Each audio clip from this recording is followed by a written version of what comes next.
Too many books? Never enough time. It's Joy And Shaz, fully booked. Hi friends, welcome to Joy and Shaz Fully Booked. It's our first YouTube video, well, our first long-form YouTube video. So today we're hoping to do the BookTube Newbie Tag and a little Q&A just to get to know us and our bookish preferences. Stick around till the end of the video for surprise questions that we prepare for each other. Shall we get started? I would say the main reason that we started our channel was to just basically connect with other bookworms. So when we started our reading journey, so for Joy, it was starting it fresh, and for me, it was coming back into it. We were kind of like on social media, on YouTube, TikTok, Instagram, and watching other people or other bookworms talk about books basically and sharing their hobbies and their passion for reading. And we kind of wanted to join in that community and connect with them. It's also because we wanted to share our love for books with our friends and like-minded people. A lot of friends around us who read, and it's really fun to recommend the books to them and being recommended the book to us as well.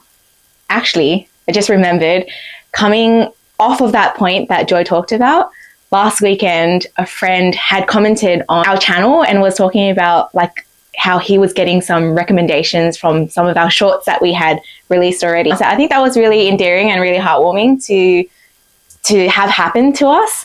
And it's only the beginning. So yes, we're hoping that would, continue on as our channel grows. Yep. Our last point for starting this channel is more a personal reason, and that is just to keep a log of our reading journeys. As time goes on, as we continue reading, we can look back on these videos that we've posted and our interactions with you guys and kind of, reflect and reminisce on how our reading has changed or not changed from before and then to now and then in the future as well. So, yeah. So we're doing the two people channel. So we can put out the contents that involve two people, and hopefully it's fun for you guys and fun for us too. Yeah, so with two people, a lot of channels that do BookTube are just like themselves, which is also really fun and engaging to watch. But I think for us, especially because we're so close and we share the same hobbies, there's a lot of more, I guess, unique or new content that we can bring out.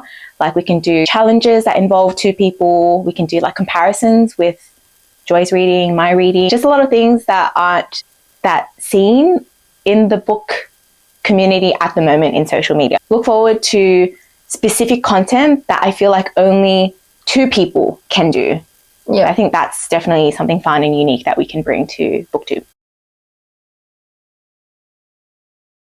The most exciting thing about this channel is just to be able to connect and interact with other book channels. As we mentioned, like in the previous questions, the community is always so inviting and warm and fun, and we just want to be part of that and interact with them and become friends with them.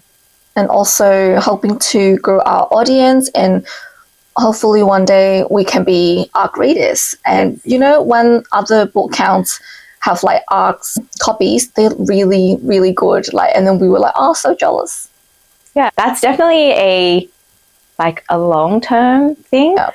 I think getting comfortable in the community and building our following, like having a community that wants to watch our content, I think then the arcs and stuff sort of roll in as a result of that. We are looking forward to just putting ourselves out there really and just learning from other bookish people. I would say the main thing is to interact with everyone who love books.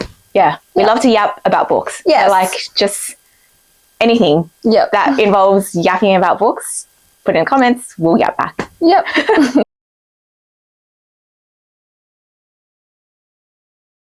I think the biggest and most prevalent one, I guess, is building that initial audience, gaining that audience. I feel like this is a challenge that a lot of social media content creators experience as well, not just related to BookTube, but gaining the audience in the early stages, especially in the book community, which I think is already quite highly saturated. A lot of people tend to just watch their favorite BookTokers or BookTubers And yeah, I think it's hard to get the ball rolling in that regard, like get the recognition at first to gain the following. I feel like that would probably be one of the hardest things to overcome. Yeah. And also I feel like there's like a need to produce the content constantly. So like, you know, obviously we're busy with our own life as well. We have like, you know, other jobs to do.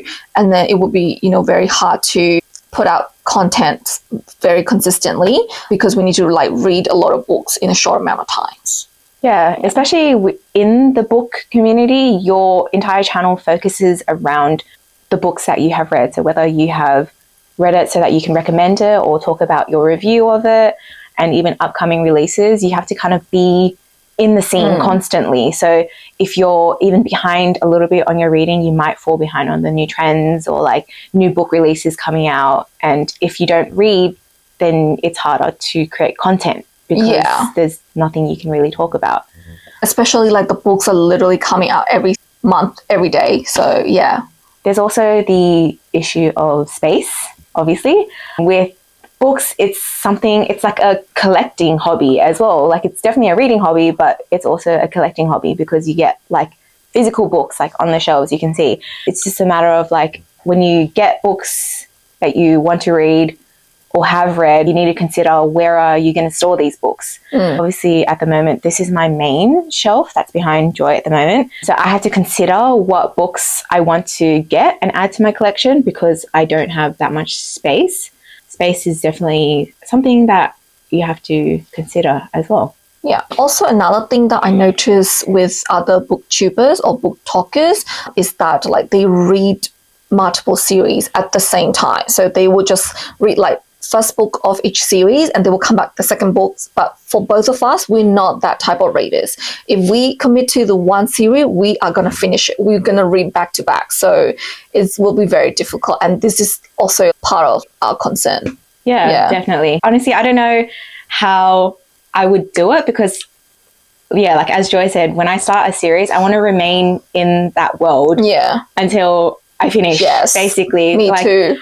If you start a series and then you read like one book and then jump to like a different book set in a different world, I feel like you lose some of that magic, I guess, of like remaining and being immersed in the world that the author has created. But I can see why booktubers do this because if they talk about their TBRs for the month, like it would be kind of, I guess, boring to have your TBR just be in one series.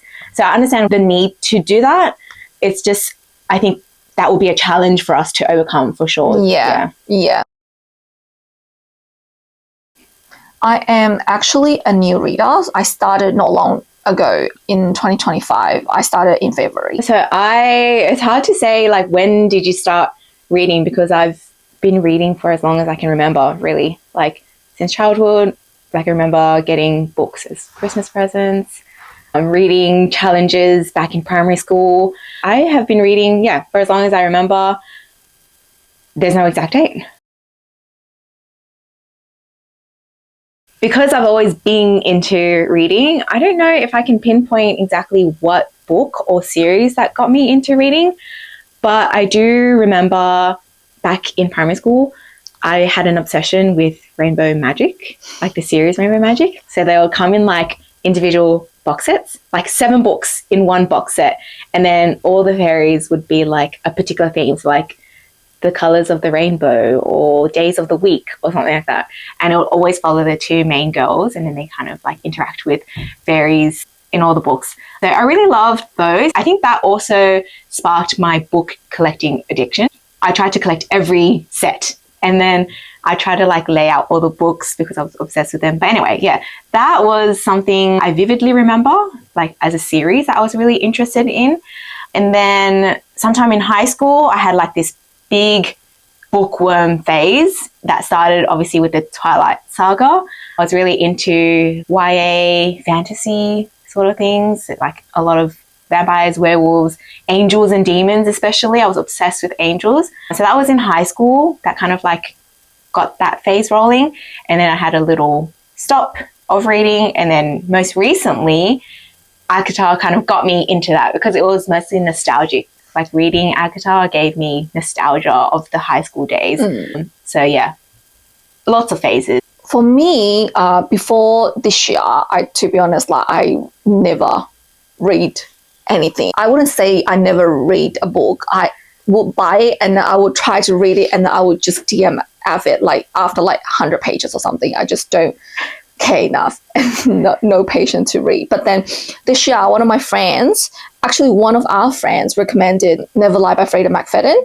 And then I was like one day, oh, I'm bored, then why not? And then I just picked up and then it was really, really fun. And I finished it. By that time, I didn't know that I would be that obsessed with books.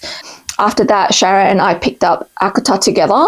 And then since then, I was hooked. I'm like totally like, this is it. She's literally the epitome of like, you don't love reading until you find your favorite book sort of thing. Exactly. Like you struggle to read for so long and then you pick up one book that just clicks. Like, Yeah. She's literally the epitome of that. I love reading because like it's a way to escape reality, like especially when I have like a 9 to 5 job and sometimes I'm really, really stressed, and it actually helps keep me peaceful and happy, and also like know more words, as some of you know and some of you don't. English is not my first language, so it really, really helps. My passion for reading, I think, comes from wanting to just know more about the world. So to gain more empathy and to expand my perspective. When you read books, you get to know more about others and the world around you.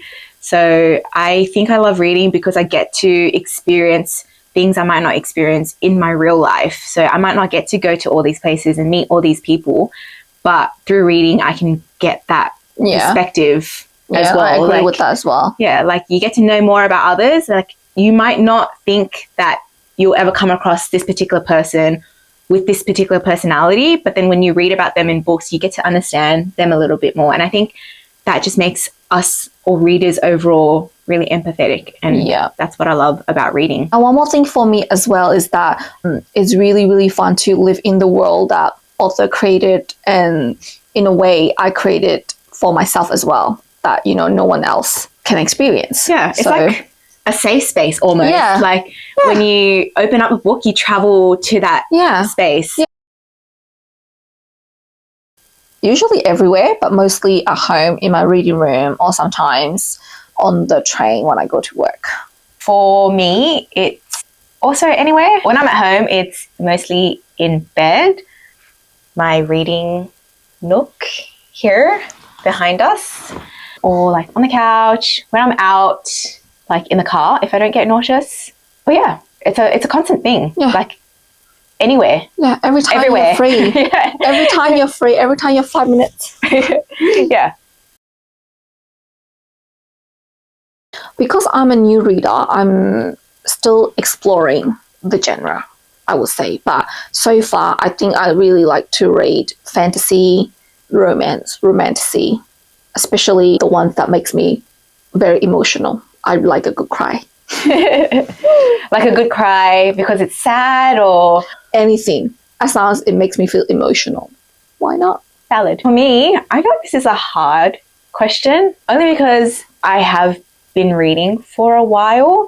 So if you had asked me this maybe in high school, then it would have been like just like YA fantasy books. Like that would have been easy. But I think now I rekindled my love for reading. I did have like fantasy phase and I'm still in it. But I think in general, overall, I think I just really enjoy character-driven stories.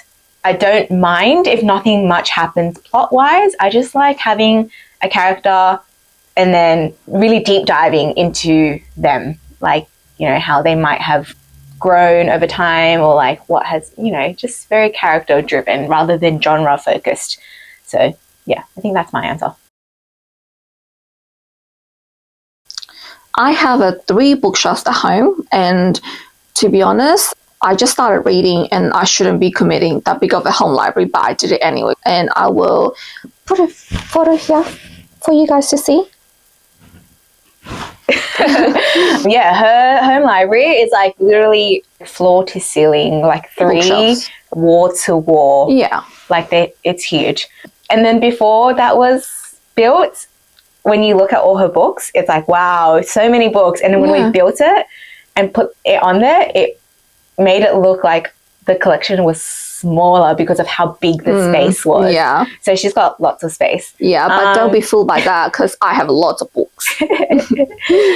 And it's quickly growing. Yeah. My one, I have 3 bookshelves. So there's the main bookshelf, which is just right here. This is my most recent books collected. I'd say it's like Packed. 2/3 filled already. But yeah, so that's one. And then another one is filled with like all my school related texts and my uni related texts. So books that I had to buy for study in school and uni. I have one that's just for that. And then another one holds my teenage books. So like my teenage phase with all the vampires and werewolves and blah, blah, blah. So yeah, I have 3, but my main one is just this one here. So that was all the questions for the BookTube Newbie Tag. The following questions are just questions about us and our bookish preferences. It's appropriate as booktubers to show our current reads in every video that we post. So I think now is an appropriate time to do our current reads. I've just finished the Divine Rival second book today, and I'm going to start this book tomorrow. Yay! Finally! It's her favorite book. I love this book, so I'm keen. She's gonna yap. Yes, I'm keen for her to read this. Okay, this needs explanation, but I'm reading Carissa Broadbent's Serpent and the Wings of Night, but this was supposed to be my next read. So if you watched one of our shorts like a while back, this was supposed to be my next read after Bury Our Bones, but I didn't end up going to this. I read another book in between, so now I'm finally reading this. So that is my current read. How far are you in right now? Oh, my reading has been so slow, like less than halfway, sadly, but I'm enjoying it. Yeah. Like, I really like her writing. I feel like when you sit down and really spend that time, like her writing, Carissa Broadbent's writing, kind of like immerses you really quickly and really easily. So, yeah. Oh, okay. That makes me want to read Daughter of No Walls now. Yes. But yeah, that's our current reads. I prefer paperbacks. I also prefer paperbacks. Why? Because the hardcovers are so chunky to read and they're expensive. And also, dust jackets are too precious to, just like take it off and then keep it somewhere and then you read the book. I don't know. It doesn't. It's too really, fiddly. Yeah. Like, paperback is just so much more flexible. And yeah. So I also enjoy paperbacks. And I think it's a subconscious thing that I haven't read Addie LaRue because it's my only hardback. Like, I have hardback special editions. Yeah. You don't read them, just display them. But my Addie LaRue one, like, I've had it for so long and I haven't read it. And I feel like my subconscious is, like, not into hardbacks or reading hardbacks. That's why I haven't touched it. But yeah, definitely paperback all the way. Maybe that's why you need like 2 copies, 1 paperback and 1 hardcover. Yeah, hardcovers for collection and display, and paperbacks for like physically reading. Yep. Yeah.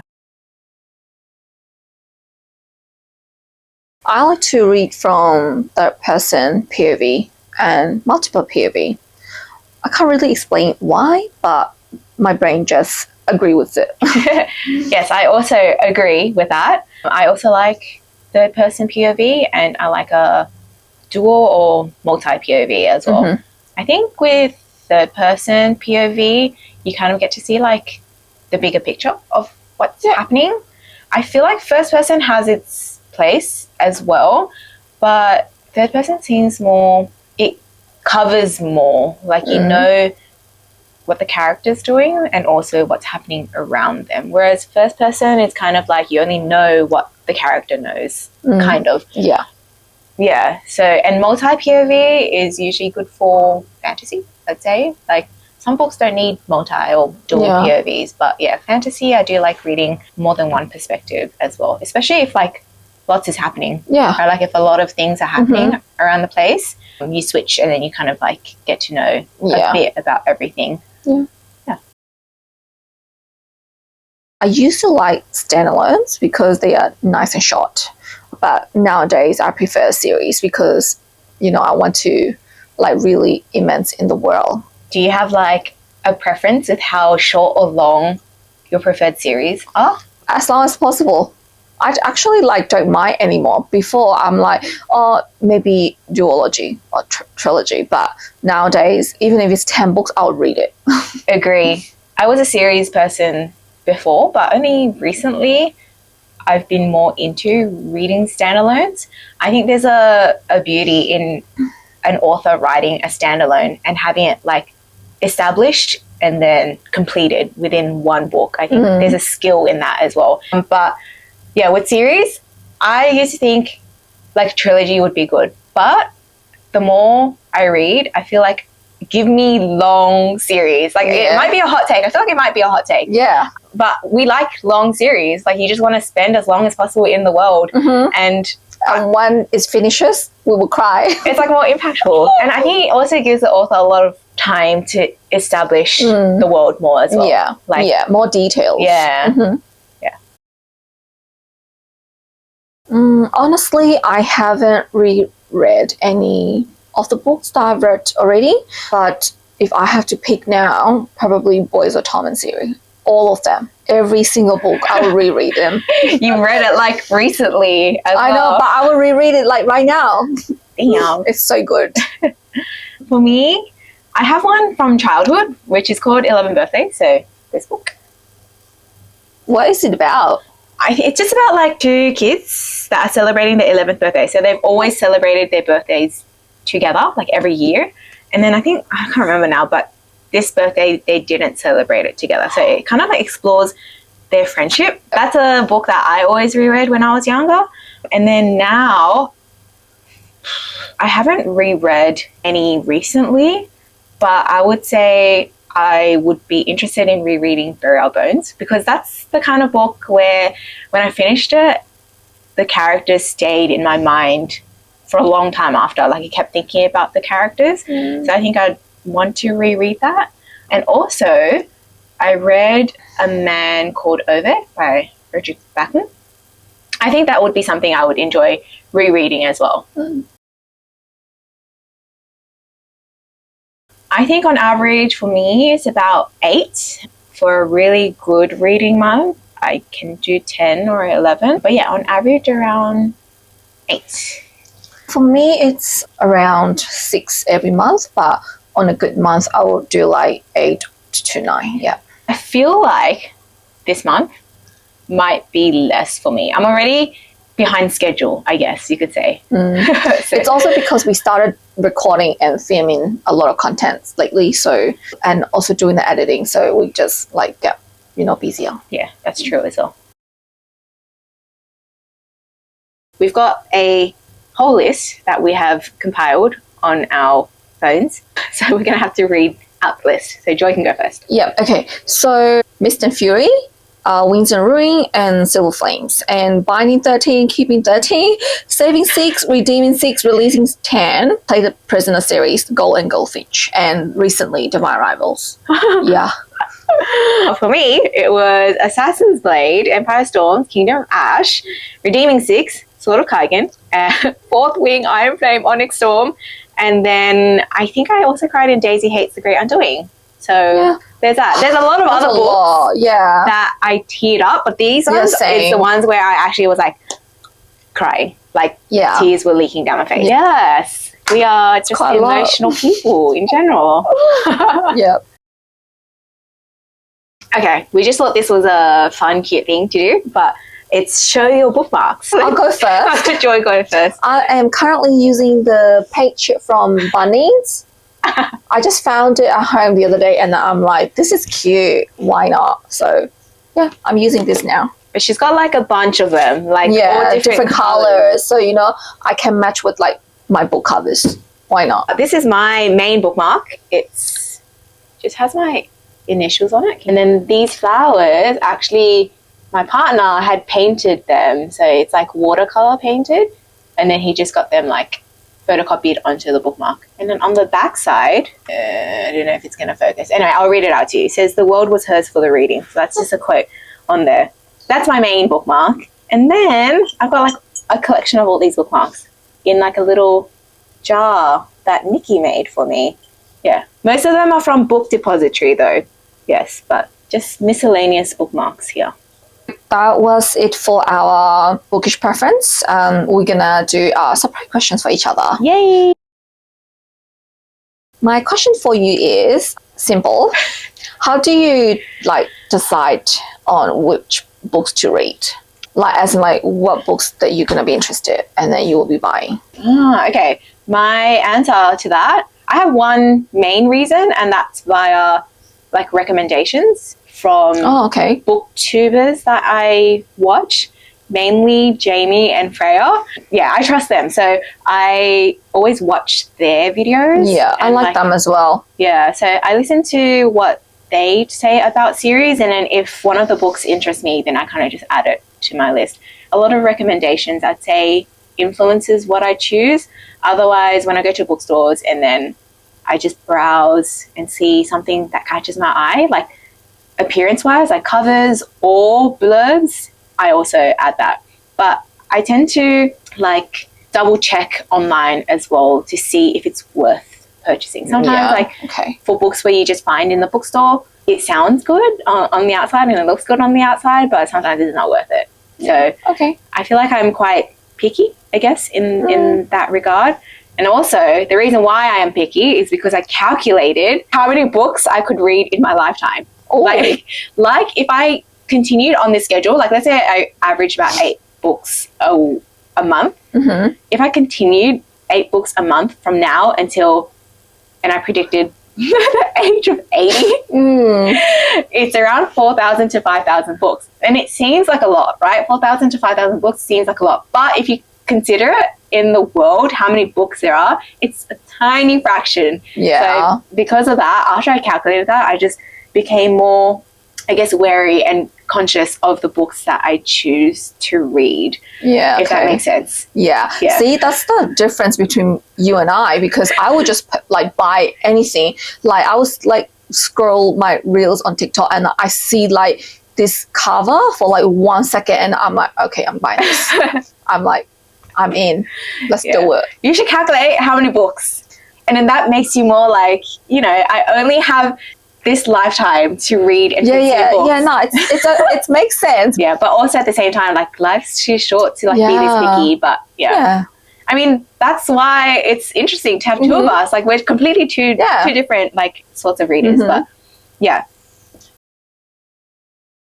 My question to Joy, I have it written down because it's quite long, and it's like a 2 or 3 part question. So since you're still in the early stages of your reading journey, what have you started to notice about the kinds of stories or themes you're drawn to? And what do you think that says about you as a reader or even as a person? It's a very good question and very difficult question because I have to like think about it now. So stories or themes, or even like to make it easier, like tropes that you have. Tropes. Oh, okay. Yeah, no, that's fair. One thing that I know is I don't like friends to lover tropes. What about enemies to lovers? Enemies to lovers fine. Like friends to lover, I don't know. It just doesn't make me interested in them because like that's why that's why I don't love Powerless. And that's Elsie Silver Powerless, and that's also why I don't like Why Love. They're both like friends to lover. But even though Why Love says that enemies to lover, but I feel like it's more kind of friends to lover. Like I don't like that. I don't know. Like more like you're drawn to then. Drawn to. Like in terms of tropes, definitely Grumpy and Sunshine. I love Grumpy and Sunshine. I think actually you might like that because it's kind of like almost representative of your real life. I'm a grumpy? No, the opposite. Oh, really? Maybe, Maybe, yeah, I don't know. But yeah, I really, really like Grumpy and Sunshine so far for the romance. In terms of stories, I like when F and C are very weak at the beginning and later their character development is like so crazy and they're like very badass. I'm all for it. I love that type of story. So very valid. the second part to this question. Based on the stories or themes or tropes that you're drawn to, what do you think it says about you as a reader or a person? Based on the story that I just told you, I think it makes me like appreciate more Australian women in my life. So yeah. And it ended up being a 3-part question. Okay, the third part is, do you see these changing as time goes on? Like, what sorts of genres would you see yourself dabbling in? Honestly, like, I'm not sure. You're a mood reader, aren't you? I am. Yeah, like, just read whatever Yeah. Whatever, like, interests you. at that time. Yeah. Yeah. So it could go in any direction, basically. Yeah. Okay, so that's it for today's video. We hope you enjoyed spending time with us as we answered the BookTube Newbie Tag questions and other bookish preferences and getting to know us. If you have any other questions that we haven't answered already in this video, then you can drop them below and we'll answer you in the comment section. But for now, Read well rest often and and keep your shelves fully booked. Bye.